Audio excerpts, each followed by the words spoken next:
Ya udah. Jadi sampean posisi di Turki, Iya. terus pingin ke Hong Kong. Enggak, pulang dulu ke Indo itu. Oh, nggak langsung aja. Kalau langsung saya di sini ilegal, nggak bisa pindah kan. Punya income, Kenapa? nggak punya income, nggak punya identitas saya di sini. Oh. Ketipu agent sih. Tapi kan dapat kerjaan toh? Kalau di sini dapat, saya kerja dari hampir 1 tahun saya kerja sih. Saya juga kerja di sini, makanya tadi sampai nelpon saya nggak keangkat tuh. Kenapa pulang, kan sudah enak di Turki? Ke Laut Merah, Gajinya kecil. ke Balkis. Gajinya kecil. Emang berapa gaji di Turki? Di sini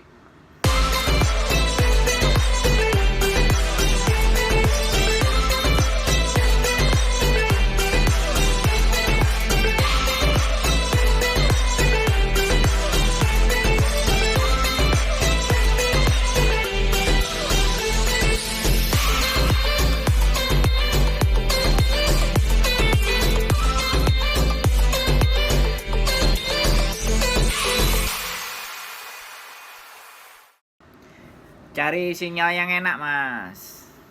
Iya, udah nih. Sekarang kan kursnya lagi hancur. Normalnya kan 2.000.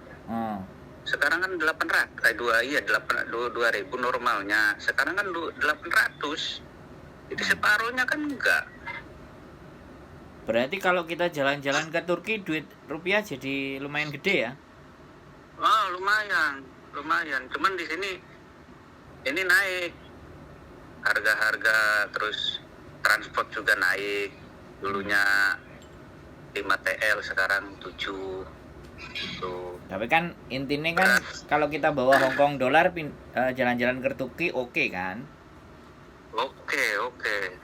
Sampean pulang kapan? Saya tuh ada planning itu Januari, Februari. Kan cewek Turki cakep-cakep toh, Mas.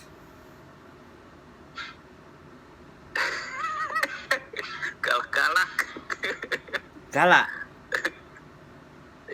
Jadi cewek di sini tuh harganya mahal. Oh. Dalam arti gini, kerja aja yang kerja aja nih, kita nih kerja di sini nih. Lebih gede perempuan daripada laki-laki gajinya nih. Kalau neni, kalau di sini namanya neni ya pembantu tuh. Itu nyampe $700 sampai $1.000. Itu apa? Turki apa US? Dolar. Iya, dolar US apa dolar? Iya, US. Oh, keren oh. Iya. Tapi kalau laki-laki pakai TL, lira, pakai uang sini. Oh ya, lira. Jadi perbandingannya sama cewek sama cowok itu di sini penghargaannya lebih tinggi cewek. Wah, makanya kan cakep-cakep tuh.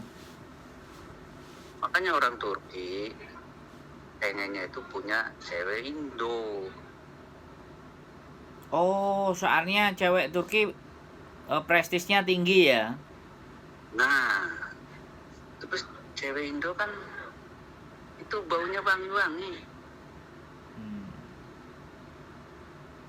Satu itu, kedua Muslim kan, ketiga rajin beberes, itu bebersih kan orang Indo. Keempatnya itu kan badannya ramping, bagus, bisa menjaga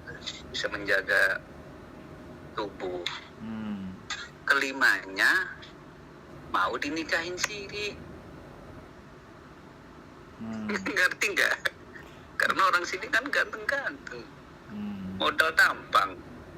kerjanya kadang-kadang pada males orang sini karena itu gajinya gede perempuan. Pas orang kitanya, orang Indonya kelepek-kelepek sama orang sini. Tapi kalau gajinya kantor atau gajinya pegawai juga sama aja. Cowok rendah tetap. Tergantung sih, tergantung. Oh. Tergantung perusahaannya. Ya. Ada nih saya di sini banyak sih enggak sering memasukin teman-teman Indo yang korban cinta sama orang sini kan. Terus ada korban penipuan, saya masukin ke hotel ke apa. Coba pakai hijab, nggak boleh coba. Sini kan negara Islam ya, nggak boleh pakai hijab tuh. Pakai hijab masuk hotel nggak boleh. Iya kerja tuh, ya nggak boleh. Harus dicopot. Jadi saya juga nggak ngerti di sini tuh. Ya ini mah tergantung ininya sih perusahaannya, tergantung itu dia. Saya juga nih Mas, housekeeping pernah, bagian helper dapur pernah, pabrik pernah, kan kerja tuh. Ya sering kasihan sama orang Indo yang ya di deket grup tuh kan orang sini kan.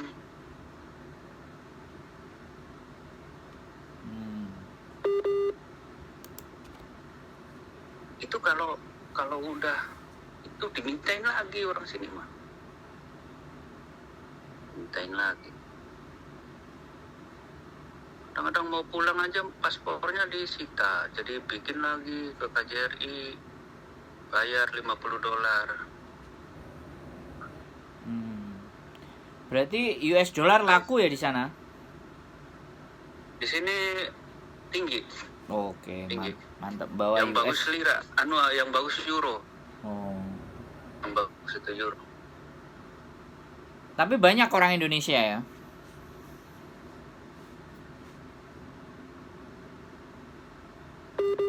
Udah ngurangin waktu bulan Mei Maret itu banyak sekali korban waktu COVID tuh. Jadi agensi PT kan menerbangkannya kan ke sini. Katanya bisa kan proses ke sini dari Turki ke Polandia, ke Serbia, ke mana aja tuh kan bisa katanya. Ternyata kan mentok nggak bisa. Ya termasuk saya juga korban. Cuman saya bertahan karena di sini kerja masih bisa, ya sedikit-sedikit masih bisa lah menghasilkan untuk transfer ke Indo. Nah, teman-teman mah banyak yang minta lagi dari Indo buat beli tiket kan. Saya alhamdulillah masih bertahan. Cuman ini setelah saya tenang di sini kan, saya pikir ya lama di sini nggak bisa membalikan pinjaman kan, utang kan. Jadi ya harus cepat-cepat kita balik kanan, cari yang bisa bayar utang gitu. Ya itu gimana nih Mas, kira-kira pendapatnya nih? Ya kan sampean udah nonton konten saya. Kalau sudah nonton konten saya kan udah punya kesimpulan berarti kan?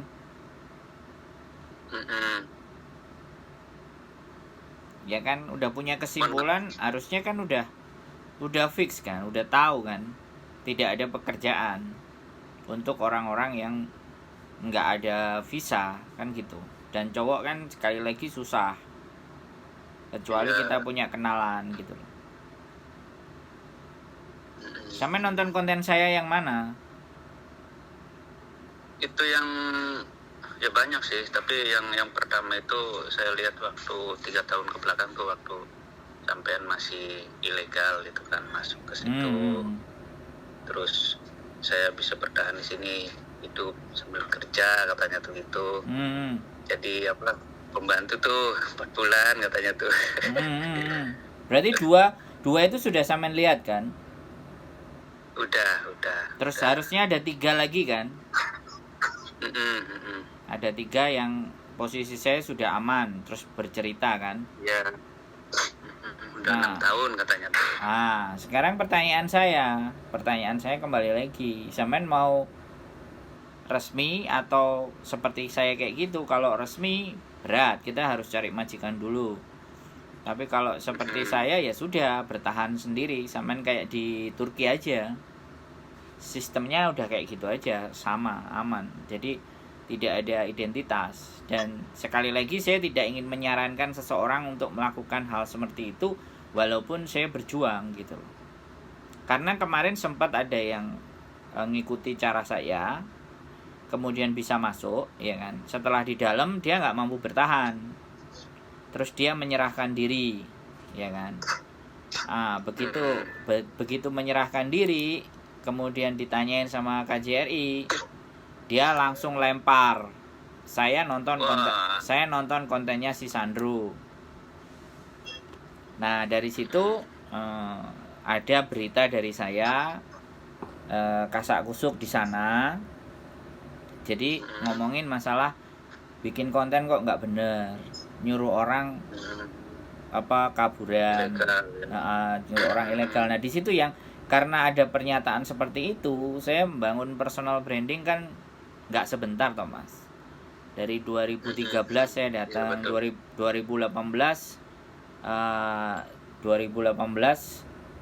saya udah bikin komunitas YouTuber Hong Kong. Nah saya cuman ingin menceritakan di masa lalu saya gitu, bukan untuk diikuti dan bukan untuk ditiru. Itu garis bawah saja. Jadi biar data atau cerita saya itu sampai nanti itu ada. Saya tidak bermaksud untuk ngomporin orang gitu loh. Kan seperti itu. Ini masuk konten gak nih Mas? Yo pasti jelas. Sampean gimana sih? Oh iya. Tapi awas dites saya, jangan di ini ya. Loh ini kan cuman suara. Kan ini sebentuk dimana bahwa obrolan kita itu bisa jadi konsumsi untuk orang bisa berpikir kan gitu. Jadi sambil ceritanya sampean Turki kan, karena orang-orang kalau diajak konten yang nggak mau lah, ini kelamaan, ya udah telepon aja, ya saya masukin. Jadi sebagai bentuk pengalaman. Nah kalau saran saya sekali lagi ya, sekarang yang lagi rame itu Jepang. Nama visanya adalah Tokute Gino. Ya saya udah baca itu kontennya sampean, udah lihat. Oke, kalau sampean sudah baca. Jadi masalah gini Mas, ini saya umur ke Asia tuh susah resmi tuh, saya umur. Nggak gini loh Mas bro, saya bilang dulu. Kalau sampean menganggap bahwa batasan itu menjadi kendala sampean melakukan sesuatu, niscaya kemanapun sampean juga akan. Karena di dunia ini tidak ada yang membatasi diri kita untuk berkarya dan berkreasi atau melakukan apapun kecuali diri kita sendiri. Itu yang harus sampean pegang. Itu yang saya prinsip. Betul. Jadi saya selalu berpikir bagaimana caranya. Bisa dipahami nggak? Makanya idealis saya kemakan diri saya sendiri. Saya dari dulu anti sama agent. Tapi ternyata saya jadi pegawainya agent. Konten kreatornya agent pula. Coba. Ya kan? Tetapi saya kembali lagi, saya ngambil berikan penjelasan yang sesuai dengan daya pikir saya. Gitu loh. Jadi